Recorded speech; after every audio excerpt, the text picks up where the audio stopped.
Hi there. Today's conversation is about the leadership at Fort Cavazos, who set out to improve the way to get their prevention programs to their warfighters, their families, and civilians. So we think that today's conversation will be valuable to leaders from any service and really any sized installation as we talk about the intent of bringing all the command's prevention services under one office that takes direction from the senior commander. So stick around for that.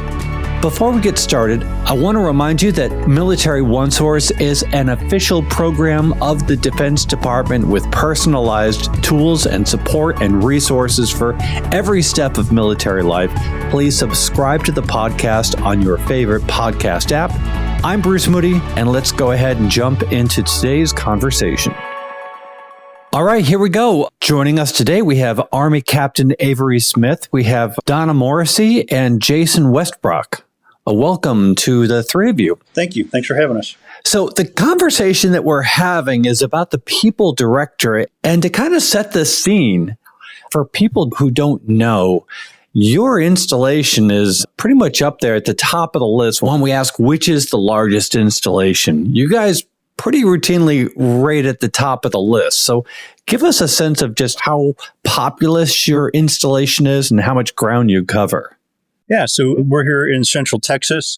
And I'm sorry, is this Jason? This is Jason, yes. Okay, Go ahead, please. Yeah, and so we're here in Central Texas, somewhere between Dallas, Fort Worth, Texas, and just north of Austin, Texas, roughly kind of halfway between both, just off the I-35 corridor. And we cover about 240 square miles here in the Central Texas area and have, when we're full up without units being deployed, about 36,000 soldiers stationed here. There's another 49,000 family members. And then the installation here covers 175 counties in Central Texas. So it's probably, contentious to say that we are the largest installation, but we are one of the largest installations, depending on whether you look at population or land mass. Yeah. So you have a lot of people, a lot of land. And so how did that play into creating the People Directorate? Maybe we should begin by explaining what the role is of the People Directorate. Sure, that's a great question. The People Directorate is a unique organization to the Army. We stood it up mid-February of this year, and it really grew out of the commander's assessment that we needed a way to centralize the prevention programs on the installation. Like most installation, we have trends of some harmful behaviors that we want to reduce. We had a lot of prevention organizations that were under different headquarters. So, for instance, Army Community Services fell under the Directorate of Family Morale, Welfare, and Recreation under the Garrison headquarters. The Army Substance Abuse Program fell under the Directorate of Human Resources, also under the Garrison headquarters. We had the Integrated Prevention Assessments Group, which was stood up 2 years ago under the senior commander, the 3-Corps commander, to do assessments and help assess programs on the installation and help identify potential solutions to mitigate harmful behaviors. We had the Sexual Harassment, Assault, and Response Program under the 3-Corps headquarters, which typically reports to the senior commander and really kind of falls under FORSCOM. Military Equal Opportunity that fell under the 3-Corps headquarters. Suicide Prevention Program, which fell under the Army Substance Abuse Program, which was pulled out of the ASAP and ACS and the Garrison about a year ago and became a standalone program under 3-Corps.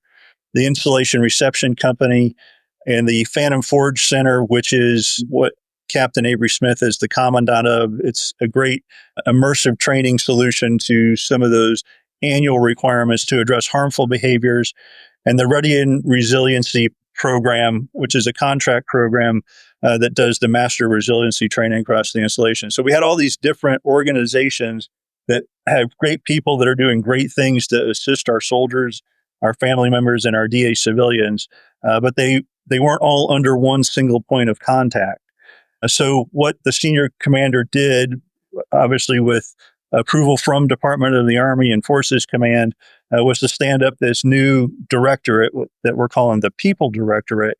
And it pulls in all these 9 different prevention programs into a single point of contact with one vision, one purpose, unified under the senior commander's guidance, which enables us to streamline coordination, streamline resources, and streamline decisions to better support the readiness of our units and the readiness of our soldiers, our families, and our DA civilians. So the reason why I am wanting to have this conversation with you and about this particular approach is that even if you're not serving in the Army, if you're in a different branch, in a different installation, I think everybody needs to know that the commander is looking at maintaining the warrior ethos. And one of the ways that they do that is by taking care of their people. And so in your environment, which as we discussed, is just so huge, it does help to bring it all together under one proverbial roof. I'd like you to describe for me how you think this approach for your environment helps overall well-being. Sure. So one, like I said, it brings us together for the ability to unify the programs under the senior commander's guidance. Then under that one umbrella, we're able to then bring all of the program leads together. We've developed an Operation Phantom Steel, which is a series of meetings and work groups and meetings with not only the CG, the deputy commanding general, but all of the brigade commanders and other commanding generals on the installation so that we can, one, understand the operational area, what we're seeing with regard to the harmful behaviors. We can do diagnostic, descriptive, and predictive analytics. So descriptive, understanding what's going on in the installation, diagnostic to understand why that's happening on the installation, and then predictive to understand what will happen. And then we can target those most at risk for harmful behaviors and then take some finite resources and more directly target those harmful behaviors so that we can mitigate them before they happen and we can reduce the risk and build the readiness in our soldiers, families, and civilians. And so as we had discussed, you're on a very, very large installation. There are many installations across the country and overseas that are kind of in the ginormous category like you guys are. What are the kind of challenges that military families face, such as just being able to get to services when they're at large installations? Yeah, that's a great question. And one of the great things about having the People Directorate and having the same great people doing the same great jobs and providing the same great services to the installation and those stationed here is that we have experts that have been doing this for years. And one of those experts is sitting here with me right now, Miss Donna Morrissey, the Director of Army Community Services. Welcome. So I'm asking you to discuss challenges that families face when they're at a very, very large installation. So I'd like to start off with what Mr. Westbrock mentioned about the services offered through the People Directorate. And I just want to mention the fact that they focus on 3 areas: intervention, advocacy, and crisis intervention. One of the things that you were asking had to deal with challenges. And so when our purpose is to ensure we meet the needs of our soldiers and families in those areas, we definitely have to address those challenges. And being on a large installation, that comes with transportation issues, getting to the right place at the right time. One of the things that's occurring at this time is the majority of all these services are co-located in one facility, which makes it easily accessible on the installation. But we also have to remember that not all of our families reside on the installation. Single soldiers as well as married soldiers have opportunities sometimes when they're living off the installation. So in doing so, we have to ensure our services are accessible in other ways, whether that's in training opportunities that are virtual and our outreach initiatives. We take pride in the fact of collaborating with our local leadership because, as Mr. Westbrock mentioned, this is such a diverse area and very large. We cross several different counties as well as also different cities. So with the partnerships that we have with those local leaders there, we're able to initiate outreach initiatives in those communities to reach our soldiers and families. One of the things that we do like to emphasize is on the installation, we do have a mass transit system now. So in the local communities, there is transportation. So our families can take that transportation, then arrive on the installation. Then they'll transfer to our mass transit, which operates also as circular and also micro transportation. So therefore, they can go to any facility on the installation to receive the services that are necessary for them.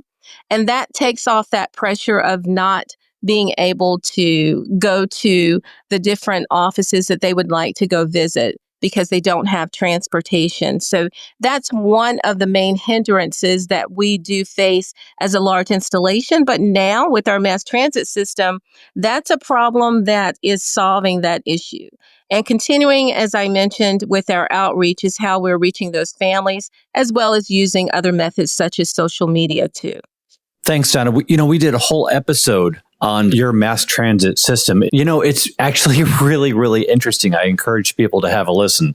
What I'd like to do, and I'll just toss this out to the three of you, is to see if you have any stories to share, maybe a story or an experience where the People Directorate provided services that made a difference in a warfighter's life or in their family's life. Hi, sir. This is Captain Avery Smith, the commandant of the Phantom Forge Center. And just a good example of that is exactly what we do at the Phantom Forge Center. We provide immersive, experiential, and vignette-based training to build cohesiveness and reduce harmful behaviors within our units here. And so, most importantly, throughout our course, we empower soldiers and command teams to connect their soldiers to resources when they need it. So here recently, there was a service member that experienced the loss of their mother. And in doing so, they inherited a few debts, whether mortgage and vehicle debts, as well as a couple additional family members and dependents. And so while that service member was waiting to get their basic allowance for housing and their basic allowance for sustenance updated, I directed them to financial assistance at ACS, which greatly helped them get grants and loans that they needed to get back on their feet, as well as I directed them to the chaplain's food insecurities program, which then provided them with financial counseling, but also a gift card to our commissary here on the installation. And then just by doing that, that helped this service member put food on the table for her family, as well as get caught up on some of those incurred debts until some of those inheritance pieces of, that situation went through. Listening to that, it's very interesting, and it certainly drives home the reason why you would call this the People Directorate. And I wonder what you feel personally about this work. What motivates you? How do you feel when you see that you're having an impact on the folks that you serve? Hey, Bruce, it's Jason Westbrock again. And I'll just share with you from a personal perspective that, I spent 31 years in the military as an enlisted soldier, as an officer, commanded at the battalion level and at the garrison level.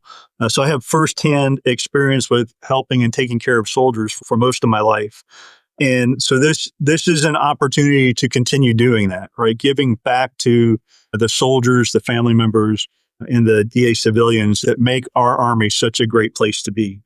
And so when this job came up and I applied for it, I knew that I was going to be working with some of the same great people that I worked with in the garrison and adding to that team and continuing the great support to our soldiers and the units on the installation that really has been going on for decades. But again, building that and taking it as a cohesive team forward so that we can make things better for our soldiers, family members, and civilians. What do you believe are the most common barriers or misconceptions that people face when it comes to seeking support in the military? Well, sir, commonly some of the barriers are stigma and fear of judgment and just difficulty recognizing a need for help. We recognize those things, and sometimes it's also lack of awareness, or it could be their cultural norms or financial limitations, just to name a few. I think that's something that we've recognized, and in efforts to overcome those barriers with soldiers, we have to continuously educate them. And what I mean from that is consistently from the command teams to every level there is, is to consistently provide information, get that out to our soldiers so they can understand more, be situationally aware of what's provided for them. There's so many different efforts that this takes place. For example, every week there's an installation commander's newcomers orientation where that information is shared. Then also, I believe that Captain Smith is going to talk to you more about things involving the Phantom Forge Center, how it's reiterated there, as well as the Installation Reception Center as well. So there are many efforts to, first of all, let soldiers know the services are here and also to help them overcome those barriers. And now I'd like for Captain Smith to reiterate some of that. Of course, I think you hit the nail right on the head, Miss Donna. With my sister unit, the Installation Reception Company, that is where soldiers really get that baseline, especially in all of the prevention fields. And then as they transition into their units for their stay here on the installation, they get multiple opportunities, usually once a year, to rotate through the transformation course that we offer at the Phantom Forge Center. Playing off of the stigmas mentioned by Miss Donna, there's some other misconceptions that, chain of commands just don't care. And that couldn't be further from the truth here on our installation. With our transformation course, as I mentioned, it provides immersive, experiential, and vignette-based training. But here in the Army, we also talk about train as you fight, right? And so speaking on training as you fight, when these soldiers see these harmful behaviors and situations that maybe they need to get their battle buddies or themselves out of, we need their reactions to be second nature, similar to the battlefield, right? And so moving on from that, I understand that a cohesive team is a lethal team, and we're all about readiness and lethality here in the 3rd Armored Corps.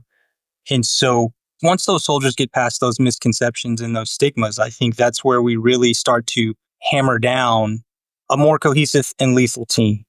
So once an individual decides that they should probably get some advice, some help, however you want to characterize it, what would be the absolute first step? And maybe when is it time for that first step? So from my experience here at the transformation course, the best first step is always bring it to your chain of command. Once you bring it to your chain of command will have access to a plethora of resources that we've all worked together under the People Directorate to unify and make sure that we are helping each individual service member, because we understand that there's no one-size-fits-all way to leadership and resources. So that way, our programs are tailored to help every individual soldier and their family get the best care that they need and deserve while serving our country. So as we wrap up, I'll let people know that we have some more resources linked in the program notes. But maybe just in wrapping up, to just get your final thoughts on maybe what it's like to serve and to take care of people and what they might do to best ensure that they're in good health and ready to support the mission.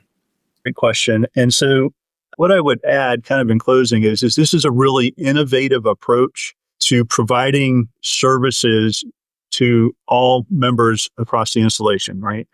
And so it's really a radical change for the Army, pulling organizations together that have been, heretofore separate and still focused on doing great work, providing great services, but bringing them all under one umbrella to provide a comprehensive, focused effort across the installation to reduce the harmful behaviors. And it's not, I listed the 9 programs up at the beginning of our discussion, but it's so much more than just those 9 programs, right? We're including the local hospital units, the behavioral health units, chaplains, and the chaplains have got a great resiliency program going right now that is really taking on a lot of traction across the Army.